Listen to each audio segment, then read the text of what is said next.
Hello there, hope you're doing good. In this session, we'll be taking a look at certain more concepts on JavaScript. We'll first see how to create an element and how to add an element to the web page. We'll see how to remove an element from the web page. And we'll also see how to replace an element from the web page. And certain other concepts like how to insert an element within a child node or how to insert an element before an existing element within a child node. So we have got a lot of interesting concepts coming up. Hope you will be staying here to follow things up. Let's start off with the code. So this is a demo on adding an element to HTML and removing an element from the page. Likewise, we'll also replace and insert an element in a certain place on the web page. It's either insert before or it's going to be append. So we'll look at the variations of these things. So we are going to create elements, delete elements, replace elements using JavaScript. That's the objective for this session. Let's start off with this very simple web page and we'll give the title as, we'll enter the title as document object model demo. So here I'm going to have a web page that's plain simple. It has nothing in it. So I'm going to create an element and add it. So we'll directly move on to our script code. Let me write my script here. So from within the script, I'm going to add an h1 element to the web page. So how to add an HTML element? For this, let me create that element. How you create an element? It's document object dot, the method name is create element,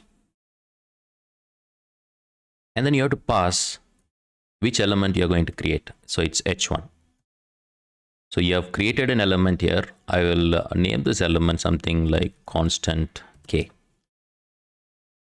So this is the element we are creating. An element will have some text, right? When you talk about h1 is going to wrap around some text. So we have to create a text node for that. So we'll create a text node. So you call that document dot create text node. This is the method that will help us create a text node. And what is the text we are going to enter inside our h1? We'll say this is a heading. And I will name this element as constant text. So this is the name. So we have the text. This is a heading. That's a text node getting created and the element also being created. Now we have to append this text to the element. So it's the element dot append, and then you have to pass the text. So now our element creation is complete. It is h1 that is wrapping around a text node. So we have finished creating our element. The next step is we need to add this element to our web page so that it's visible on the web page. So where is it I'm going to add this element is, I'm going to add it under the body section. So how to access the body section using the document object model? It's document dot body dot. The method we are going to use here is appendChild. So we're going to append this as a child element inside the body section. And what is the element? It's k, the header element we have created.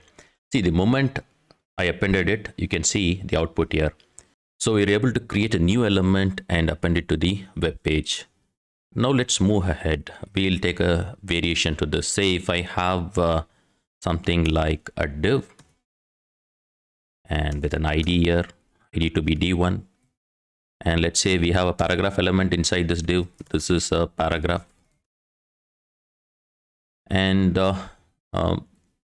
maybe we'll give some styling for our div element. Let me add some style here. We'll access the ID and then just give a background color of aqua and some height and width for a div element. Height to be 200 pixels and width to be some 200 pixels. So I'm just performing this to tell you that this heading we have added is outside the div element. Now the objective here is I want to add an element within the div element. So I want to add an element within div element, which is a child node of another element. So how you can position an element within another element? That is the question here. So it's very simple, a very small change we need to make. Instead of adding the element we have created earlier to the body, we are going to access document.getElement by ID we are going to use, and we are going to access that specific div element, say D1. And then we are going to append child. So now we are going to append our element to this div element. So let's say the element K is appended to the child. And now you can see this is a heading is within that div element. And that's why I have given you the styling so that you are convinced that the element got added within the div element. So you can place your element that you're creating within another element, which is a child node of any other element. So that's possible. And now what we are doing here is we are just appending it as a child. What do you mean by append? Append is always added to the end. So if I'm adding this element to this div, it is inserted after the paragraph. It's inserted somewhere over here. That's the meaning. So an element gets inserted, gets appended when you use appendChild. What is it I have to do if I need to insert an element before the paragraph element? I want this is a heading to be inserted before this is a paragraph. So there is a method called insertBefore. So we'll try and use that method now. So the process here is, as usual, we need to create this h1. We are fine with that.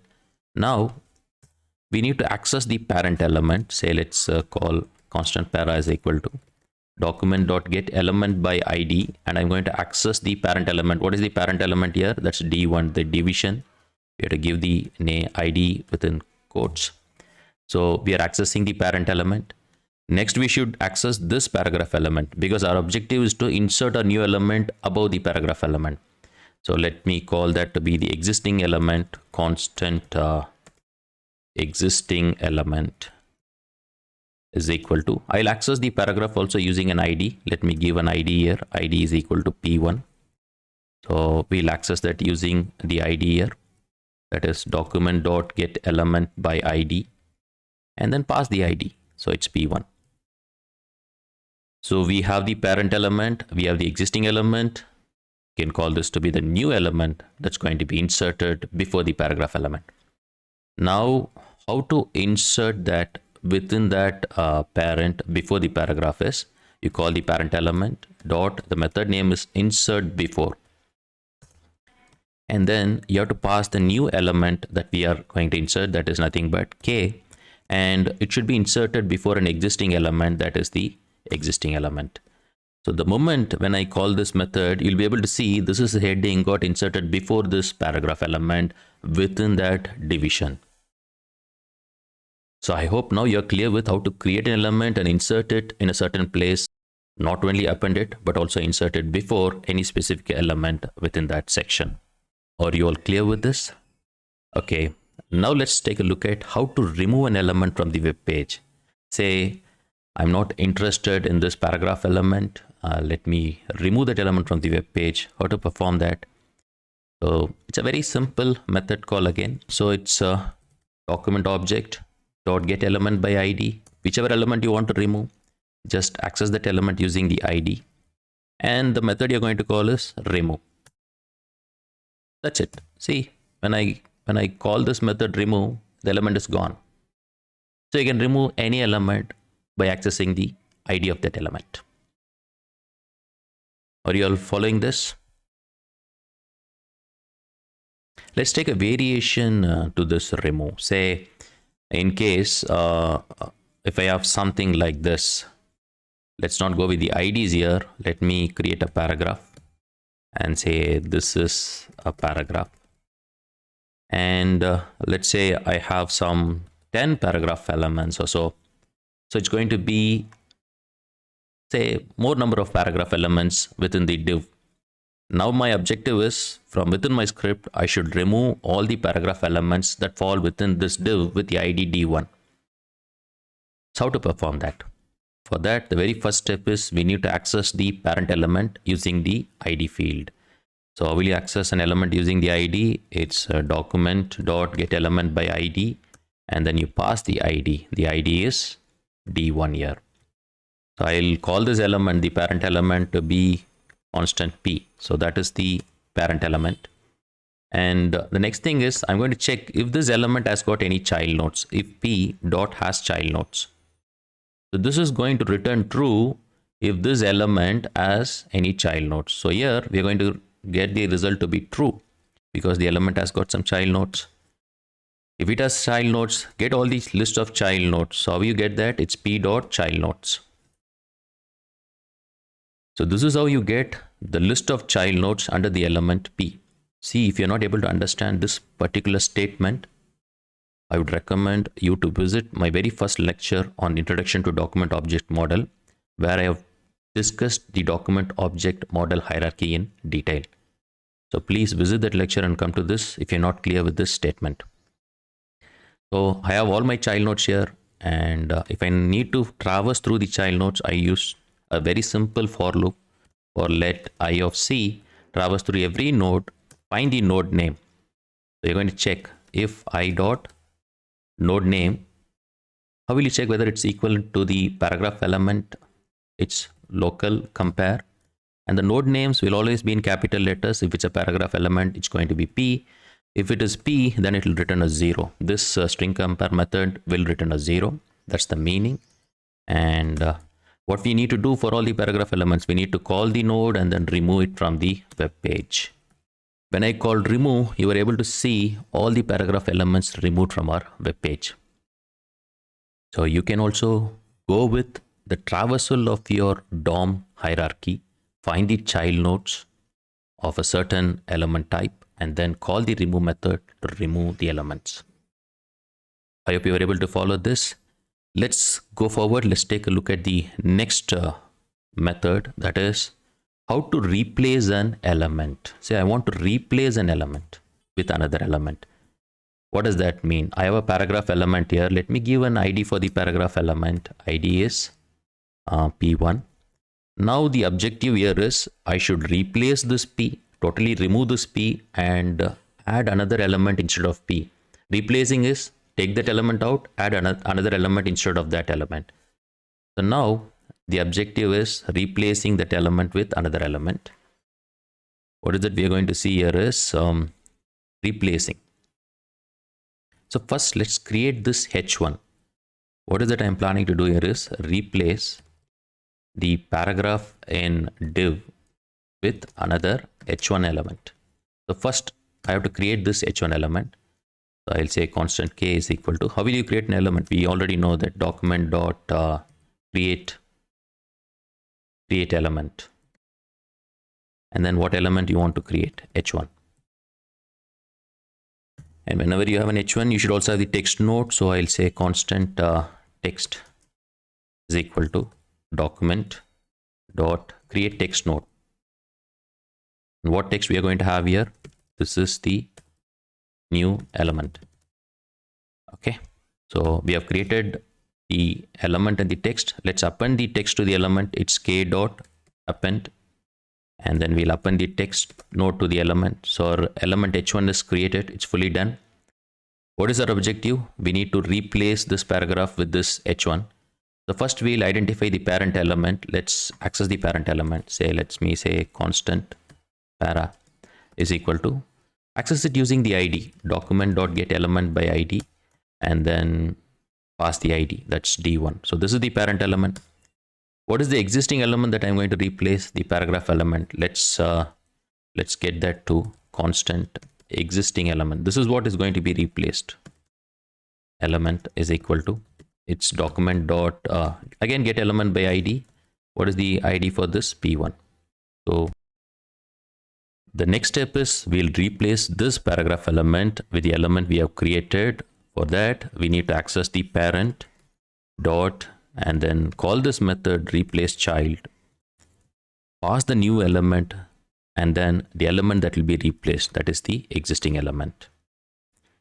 The moment we type this line, you'll be able to see here, this is a paragraph. The paragraph element got replaced by, this is the new element, that's nothing but our header element. I hope you're clear with this. Now let's see how to create a text box and add it to the web page. Say we'll have a label, enter your username. We'll have a text box, and then we'll add this text box to our web page, and then we'll wind up this session. The very first step is we need to create that label. Let's call that to be new label. How will you create any element? It's document.createElement, and then you pass the element name, that is label. And the label has got some text content, so it's a new label dot text content. We'll say the text content is enter your username. So that is the text content. The next thing that we are going to do here is we are going to create our input text box. So I'll call that to be new text box. New text box is equal to, how will you create a text box? It's document.createElement. For every new element you create, you call createElement. And then here the element type is input, because we give input type is equal to text. Input is the element, whereas type is the attribute for this element. So you define an attribute for this element, new text box dot setAttribute, and you have to set the attribute type. What is the type for this input? It's text. That's it. Our input text box is created, and also we have a label.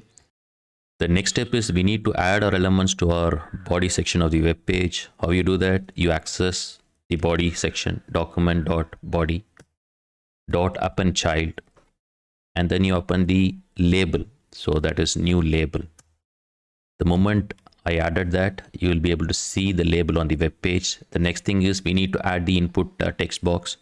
So it's again document.body.appendChild, and then you open the new text box you have created, and that's it. So you were able to add a label and a text box.